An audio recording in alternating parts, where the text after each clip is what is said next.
Friends, welcome to सफलता मंत्र। दोस्तों, आज की क्लास में आपके लिए एक बार फिर से लेकर के आए बाल विकास के टॉप 100 क्वेश्चंस का पार्ट 5। इसके पहले के 4 पार्ट में आपके 80 क्वेश्चंस कवर करा दिए गए थे। आज के बचे हुए 20 क्वेश्चंस को हम लोग इस क्लास में कवर करेंगे। तो एक एक क्वेश्चन को बहुत ही ध्यान से देखिएगा। आपके पिछले एग्जाम्स में जो क्वेश्चन बार बार पूछे गए, उन चुनिंदा क्वेश्चंस को इन क्लासेज में आपके लिए लेकर के आ रहे हैं। अंतिम 30 डेज के प्लान के अंतर्गत ये सभी महत्वपूर्ण क्वेश्चंस हैं। क्लास को देखिएगा। अगर आपने पिछले 80 क्वेश्चंस ना देखे हो तो उनको भी जरूर देखकर क्लासेस को अधिक से अधिक शेयर करते रहिएगा। आपकी कम समय में पूरी 100% तैयारी कराई जा रही है और इन क्वेश्चंस को जरूर रट लीजिएगा। बहुत ही महत्वपूर्ण क्वेश्चन है, निश्चित तौर पर आपके एग्जाम में पूछे जा सकते हैं। तो दोस्तों, आज का क्वेश्चन नंबर 1 और 81 नंबर क्वेश्चन आपके सामने है।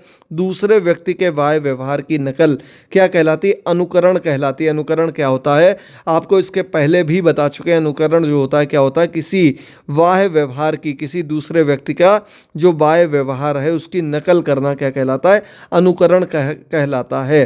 82 नंबर क्वेश्चन आपके सामने दिया गया, देखिए जल्दी से।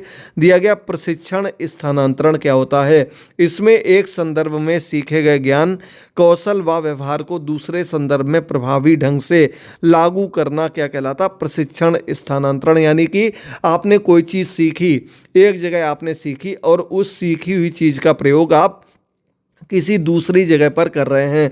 मान लीजिए आपने क्या किया था, आपने स्कूटी चलाना सीखा और उसी स्कूटी की मदद से आप बाइक चलाना भी सीख गए। तो आपने स्कूटी जिस तरह से सीखी थी वो मदद आपको बाइक चलाने में मिल गई। ये आपका प्रशिक्षण स्थानांतरण। सीखने का स्थानांतरण भी आपका इसी तरह का होता है। इसके अब अलग अलग पहलू होते हैं। सकारात्मक प्रशिक्षण स्थानांतरण, ये क्या होता है? यानी कि पॉजिटिव वे में जब कोई चीज़ दूसरे कार्य में मदद करती है या कार्य प्रदर्शन में सुधार करती, तो वो कैसा? सकारात्मक होता है।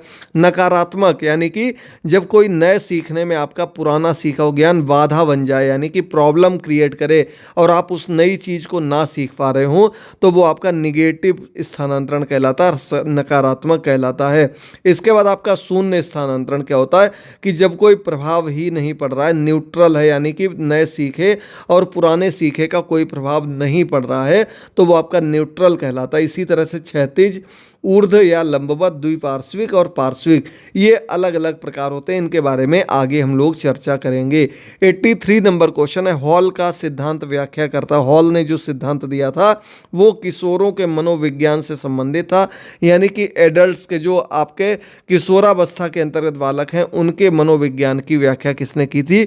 हॉल ने की थी अपने सिद्धांत के अंतर्गत। 84 नंबर क्वेश्चन है, मनोलैंगिक विकास को महत्व दिया किसने दिया?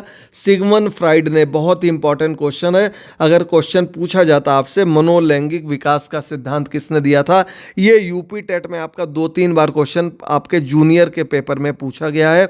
सिगमंड फ्राइड ने मनोलैंगिक विकास का सिद्धांत दिया था। 85 नंबर क्वेश्चन है, मनोविज्ञान की प्रथम प्रयोगशाला स्थापित की गई। तो विलियम वुंट के द्वारा। ये आपको क्वेश्चन पहले भी बता चुके हैं, कई बार बता चुके हैं। विलियम वुंट ने 1879 में जर्मनी के कहाँ पर? लिपजिंग शहर में ये प्रयोगशाला स्थापित की थी, जो कि मनोविज्ञान की प्रथम प्रयोगशाला थी। 86 नंबर क्वेश्चन, क्रमायोजित अधिगम जो है, इसका प्रत्यय किसने दिया था? स्किनर ने, वीएफ स्किनर ने अभिक्रमायोजित अधिगम का प्रत्यय दिया था। कम समय में लगातार तैयारी करते रहिए और अपनी अच्छे से तैयारी के लिए इन क्वेश्चंस का रिवीजन जरूर करते रहिए। 87 नंबर क्वेश्चन है, संज्ञान बुद्धि के किस सिद्धांत का हिस्सा है? तो दोस्तों, इसका आपका आंसर हो जाएगा गिलफोर्ड का सिद्धांत है। गिलफोर्ड ने अपने सिद्धांत में क्या बताया था? कि जो संज्ञान है, क्या है? संज्ञान जो है वो बुद्धि के अंतर्गत आता है, बुद्धि का हिस्सा होता है। चलिए बढ़ते हैं अगले क्वेश्चन पर। 88 नंबर क्वेश्चन आपके सामने आ चुका है और यहाँ पर दिया गया है कि संवेगात्मक अनुभव संवेगात्मक व्यवहार पर आधारित होते हैं। यह सिद्धांत सक्रियता का सिद्धांत कहलाता है। यानी कि आपका एक्टिवनेस के अंतर्गत आता है कि संवेगात्मक अनुभव जो हैं वो संवेगात्मक व्यवहार पर आधारित होते हैं। 89 नंबर क्वेश्चन है, किसी इच्छा या आवश्यकता में रुकावट पड़ने पर उससे उत्पन्न होने वाला सांवेगिक तनाव क्या कहलाता? कुंठा कहलाता। कुंठा क्या होता है?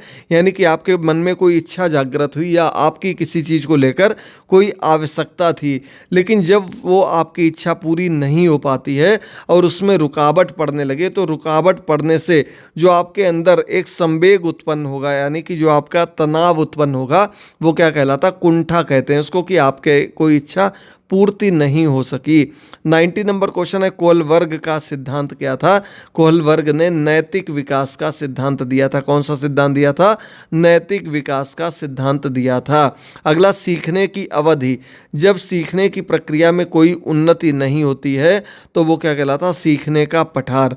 यानी कि सीखने की अवधि के, सीखने की टाइमलाइन के अंतर्गत आप कोई चीज़ सीख रहे हो, लेकिन जब उसमें किसी भी प्रकार की कोई उन्नति ना हो रही हो, ना ही कोई आपको प्रोग्रेस देखने को मिल रही, तो उसे क्या कहते हैं? उसे सीखने का पठार कहा जाता है। आप याद कर लीजिएगा, यहाँ से भी सीखने के स्थानांतरण, सीखने के पठार से एक दो क्वेश्चन आपको एग्जाम में जरूर देखने को मिलते हैं। 10 मिनट में आपके आज 103 तक के क्वेश्चन कंप्लीट करा दिए जाएंगे और ये पूरी अलग से प्लेलिस्ट बनी टॉप 100 क्वेश्चंस की। सभी सब्जेक्ट के इस तरह के क्वेश्चन अगर आपने ना देखे हो तो लिंक नीचे दिया गया, उन सभी क्वेश्चंस को जरूर देख लीजिएगा। अगला क्वेश्चन है, कोहलर का सिद्धांत क्या था? इन्होंने अधिगम का सिद्धांत दिया था कोहलर ने। ऊपर की क्लास में भी क्वेश्चन आपको बता चुके हैं। 93 नंबर क्वेश्चन है, बुद्धि के तरल क्रिस्टलीय प्रतिमान के प्रतिपादक कौन है? तो ये है आरवी कैटल। कैटल ने अपने सिद्धांत के अंतर्गत, इनका क्या कहना था? बुद्धि जो है तरल और क्रिस्टलीय प्रतिमानों के अंतर्गत आती है। इन्होंने बुद्धि का तरल सिद्धांत दिया था। 94 नंबर क्वेश्चन आपके सामने आया, देखिए लिखा है कि अधिगम अनुभव व प्रशिक्षण के परिणाम स्वरूप व्यवहार में परिवर्तन है। यह कथन गेट्स का है। किसका है? कथन से भी 1 से 2 नंबर आपके जरूर पूछे जाते हैं कि अधिगम अनुभव व प्रशिक्षण के परिणाम स्वरूप उत्पन्न व्यवहार में परिवर्तन कहलाता है। गेट्स का कथन था। 95 नंबर क्वेश्चन है, गोलमैन ने किस बुद्धि का सिद्धांत दिया था? तो दोस्तों आपको बता दें, संवेगात्मक बुद्धि का सिद्धांत दिया था। किसने दिया था? गोलमैन ने दिया था। चलिए बढ़ते हैं 96 नंबर क्वेश्चन पर। संज्ञानात्मक संप्राप्ति का न्यूनतम स्तर क्या है? तो दोस्तों संज्ञानात्मक यानी कि कॉग्निटिव थ्योरी के अंतर्गत जब उसे प्राप्त करते हैं, बुद्धि को या ज्ञान को प्राप्त करते हैं, तो उसका लोएस्ट लेवल क्या होता है? ज्ञान कहा जाता है। उसको क्या कहते हैं? नॉलेज कहते हैं।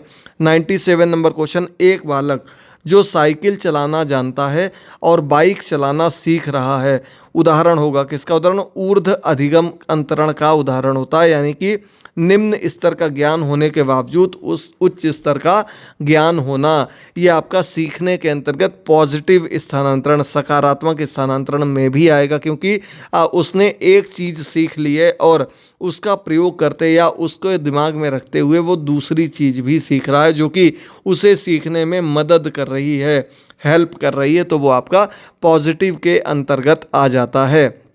अगला आपका 98 नंबर क्वेश्चन है, प्रत्येक ऊर्ध्व अधिगम अंतरण सकारात्मक अंतरण भी होता है। यानी कि ऊर्ध्व अंतरण जो होगा वो क्या होता है? सकारात्मक अंतरण भी होगा।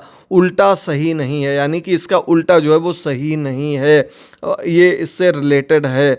सकारात्मक क्या होता है? निम्न से निम्न ज्ञान या उच्च से उच्च ज्ञान। ऊर्ध्व या लंबवत क्या होता है? निम्न से उच्च ज्ञान, ये आपका ऊर्ध्व के अंतर्गत आता है। यानी कि ये आपको जो ऊपर कथन दिया था कि प्रत्येक बात किसकी आ गई? प्रत्येक की आ गई। तो ऊर्ध्व अंतरण जो है वो सकारात्मक अंतरण के अंतर्गत नहीं आता। दोनों अलग अलग चीज़ें हैं। यहाँ से आप लोग समझ सकते हैं कि सकारात्मक में निम्न से निम्न ज्ञान और उच्च से उच्च ज्ञान की बात की जाती है, और ऊर्ध्व में आप निम्न से उच्च ज्ञान की ओर बढ़ते हैं। न्यूटन लॉ, सेब गिरा और गुरुत्वाकर्षण का नियम मिला, ये इसके अंतर्गत आ जाता है। अगला 99 नंबर क्वेश्चन है, पार्श्विक स्थानांतरण क्या है? तो एक परिस्थिति में सीखा गया ज्ञान दूसरे समान परिस्थिति में लागू होना, वो आपका पार्श्विक स्थानांतरण कहलाता है। कि आपने कोई एक चीज़ सीखी और वही सेम चीज़ आपको दूसरी समान परिस्थिति में लागू हो जाए। जैसे एग्जांपल में आपका -10 + 10 बराबर कितना हो गया? ये आपका +10 और 10 मिला करके 20 हो गया, और वहीं आपसे कह दिया जाए कि 10 केले और 10 अनार मिलकर के 20 फल बनते हैं। यानी कि आपको जो पूरी संख्या दी गई थी वो कैसी थी? 10-10 थी, तो मिलकर के 20 हो गए। तो ये आपका पार्श्विक स्थानांतरण के अंतर्गत आ जाएगा। चलिए आगे बढ़ते हैं। 100 नंबर क्वेश्चन आपके सामने है, और बहुत ही जल्द आपको बता दें दोस्तों, अन्य चुनिंदा क्वेश्चंस आपके चाइल्ड डेवलपमेंट के अंतर्गत और जो बन रहे हैं उसकी एक दोबारा से सीरीज शुरू करने वाले हैं। उसमें आपको 100 क्वेश्चंस दोबारा से कम समय में कवर कराएंगे। तो सभी क्लासेस को जरूर देखते रहिएगा और हमारी शाम की प्रैक्टिस सेट की क्लास को भी जरूर देखिएगा। तो ये द्विपार्श्विक स्थानांतरण क्या है? जब एक अंग से सीखा हुआ ज्ञान दूसरे अंग द्वारा प्रयोग में लाया जाता है तो वो आपका द्विपार्श्विक स्थानांतरण कहलाता है। यानी कि दाएं के साथ साथ बाएं हाथ से भी लिख लेना, यानी कि एक अंग से सीखा और दूसरे अंग का प्रयोग भी हमने ले लिया, ये आपका द्विपार्श्विक कहलाता है। अब अगला क्वेश्चन आपके सामने दिया गया क्षैतिज स्थानांतरण। दो अलग अलग परिस्थितियों के ज्ञान जो आपस में ना जुड़े हों फिर भी किसी एक परिस्थिति में प्रयोग हो रहे हों वो आपके क्षैतिज स्थानांतरण के अंतर्गत आ जाते हैं। जैसे गणित का सूत्र विज्ञान में काम आ जाना, यानी कि परिस्थितियां अलग अलग थीं, ज्ञान भी हमने अलग अलग लिया था, यानी कि आपस में जुड़े हुए नहीं थे, लेकिन फिर भी वो क्या कर रहे हैं कि किसी एक परिस्थिति में प्रयोग किए जा रहे हैं, तो वो आपका क्षैतिज अधिगम स्थानांतरण कहलाता है। अब अंतिम क्वेश्चन आपके सामने आ गया है दोस्तों। एक बार सभी लोग कमेंट बॉक्स में कमेंट करके जरूर बताइएगा ये हमारी सीरीज आपको कैसी लगी। बहुत ही जल्द आपको इसी तरह के ईवीएस के लास्ट पार्ट बचा है, संस्कृत के भी 2 पार्ट बचे हैं और आपको मैथ के भी 3 पार्ट करा दिए, 2 पार्ट बचे हैं। ये सभी क्लास पूरी होने के बाद आपके लिए रिवीजन का एक नया बैच स्टार्ट करने वाले हैं, उन क्लासेस को भी जरूर देखेगा। दिया गया यहाँ पर डिस्ग्राफिया, ये लेखन संबंधी विकार होता है। डिसकैलकुलिया गणित संबंधी विकार होता है। अफेजिया आपका क्या होता है? भाषा संबंधी विकार होता है। एप्रेक्सिया बहुत ही महत्वपूर्ण है, ये आपका गामक कौशल यानी कि शारीरिक विकार के अंतर्गत आ जाता है। डिस्मैथिया डिस्थेमिया जो होता है ये आपका तनाव समस्या के अंतर्गत आ जाता, तनाव यानी कि मानसिक रूप के अंतर्गत आ जाता। और डिस्मोर्फिया जो होता है ये भ्रम वाली स्थितियों से संबंधित अलग अलग ये जितने भी आपके सामने दिए गए ये अधिगम अक्षमता के अंतर्गत आने वाली कठिनाइयों से संबंधित होता है। तो आपको ये याद कर लेना है। उम्मीद करते हैं क्लास आपको पसंद आई होगी, तो अब तुरंत जा करके अन्य क्लासेस को देखिएगा, चैनल को सब्सक्राइब कर लीजिएगा। रिवीजन का आपका नया बैच बहुत जल्द शुरू करने वाले हैं जिसमें आपका रिवीजन कराया जाएगा, उसके अंतर्गत आपको लाइव क्लासेस भी प्रोवाइड करेंगे। मिलते हैं अगली क्लास में, तब तक के लिए थैंक यू दोस्तों, गुड बाय, टेक केयर।